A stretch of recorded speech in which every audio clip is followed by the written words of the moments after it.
बिस्मिल्लाहिर्रहमानिर्रहीम। आज हम इस वीडियो में आपको फलों से इलाज के बारे में रहनुमाई करेंगे। तो फल इंसानी बदन में तेज़ाब और अलकली का तवाज़ुन बरकरार रखने में इंतहाई कारआमद होते हैं। ये इन जहरीले मादे और फासिद मादों की मिकदार कम करते हैं जो तेज़ाब पैदा करने वाले खानों के इस्तेमाल से पैदा होते हैं। अलकली के असरात को बढ़ाते हैं। फलों के इस्तेमाल से गैर सेहतमंद मादे के अखराज का निज़ाम तक़वियत पाता है। जिस्म को दरकार फितरती शक्कर, विटामिन्स और मादनियात मुहैया होती हैं। दुनिया का मारूफ ग़िज़ाइयत का माहिर एडोल्फ जस्ट अपनी किताब में लिखते हैं कि सिर्फ फल ही इंसान के लिए शफा बख्श नज़रें रखते हैं। फितरत इन्हें खुद ही तैयार करके पेश करती है। इनका ज़ायक़ा लज़ीज़ होता है और तमाम तर इंसानी बीमारियों तकलीफ़ों का यकीनी इलाज होते हैं। फल देवताओं का मशरूब यानी शहद और ग़िज़ाई रुबानी कहते हैं। रोज़मर्रा बीमारियों के लिए फितर का सबसे कदीम इलाज इंतहाई मौसर तदारक है, लेकिन मज़हबी नुक्ता नज़र से कता नज़र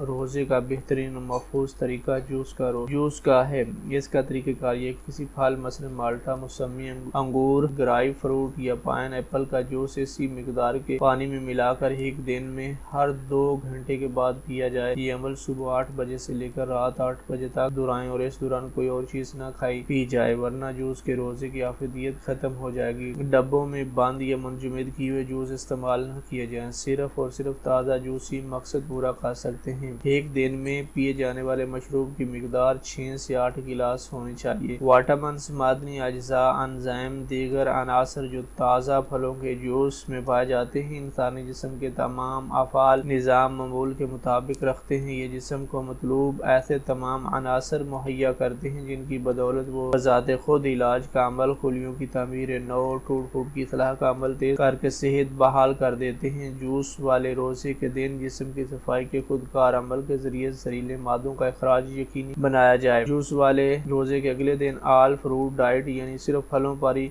मबनी ग़िज़ा का इखराज उम्दा तरीन फितरती ज़रिया है। बीमारियों पर गालिब आने के लिए, ख़ास तौर पर पुरानी बीमारियों पर खुलियों की सफाई के जरिए गालिब आने के लिए ताज़ा रस भरे फूलों की कदर व कीमत नाकाबिले बयान है। एक वक्त के खाने में ताज़ा पके हुए फल, रस भरे फल मसलन सेब, नाशपाती, अंगूर, माल्टे, ग्राई फ्रूट, अनानास, आड़ू, खरबूजा वगैरह मौसम के एतबार से इस्तेमाल किए जाएँ। कुछ फल मखसूस अमराज का मकबूल मुकाबला करते हैं और उनको पुख्ताई पर मजबूर करते हैं, लेकिन एक बात है, फल से किसी मखसूस बीमारी के इलाज का काम लेने के दौरान उस मखसूस फल कोई फल या जूस मरीज को न दिया जाए। माहिरीन ने मुशाहिदा किया है फलों में पाई जाने वाली शक्कर, calcium, iron, vitamin A, B complex, vitamin C, लीमू, माल्टा, अनार दिल की कारकर्दगी को मामूल पे रखते हैं, इसे बड़ी उम्र में भी सेहतमंद रखते हैं। सेब, खजूर, आम जैसे फल बराह रास्त मरकजी निज़ाम आसाब को तक़वियत देते हैं। Phosphorus, glutamic acid, vitamin A, vitamin B complex इन फलों के जरिए आसाब पर मुकव्वी और महफूज असरात मुरतब करते हैं। इन फलों का बाकायदा इस्तेमाल यादाश्त तेज करता है, ज़हनी थकान से महफूज रखता है, ज़हनी दबाव, तनाव, आस्टेरिया और बेख्वाबी से निजात दिलाता है। तमाम फलियां आयरन, फास्फोरस, सोडियम से लबरेज होने की बदौलत खून पैदा करने, आसाब को मजबूत बनाने में नहायत मुफीद है। जिगर की बीमारियां, फसाद हज़म, गंठिया में लीमू का इस्तेमाल बहुत अच्छे ग़िज़ाई इलाज है। तरबूजा गुर्दों की सफाई के लिए इंतहाई उम्दा खुराक है। तरबूजा के इस्तेमाल से गुर्दों में पानी का नकास न सिर्फ सफाई करता है बल्कि अपनी मादनी अज्जा के जरिए शफा बख्श होता है। अनार और अनानास की मसक्कन तासीर नज़ले की शिद्दत कम करती है। फीवर यानी काही के बुखार और दीगर सांस की बीमारियों में इनका इस्तेमाल मुफीद है। जुकाम का इलाज ग्राई फ्रूट के जूस से किया जाता है। ये जूस अखराज के निज़ाम को मौसर बनाकर इन्फेक्शन दूर करता है। अंगूर, सेब, केले, अंजीर जैसे ताज़ा और पूरी तरह पके हुए फल दिमाग के लिए बहुत नाफे, इनमें आसानी से जज़ब होने वाली शक्कर की नफीस इकसाम है। तो अगर आप इस अमल को मुस्तकिल तौर पर अपनाते हैं तो बुढ़ापे में भी जवानी का दमखम बरकरार रखने में आप कामयाब हो सकते हैं। तो अगर हमारी ये वीडियो आपको अच्छी लगे तो इसको चैनल को लाइक, शेयर, कमेंट करें ताकि आप हमसे जुड़े रहें और हम आप तक नई मालूमाती वीडियो पहुंचा सकें।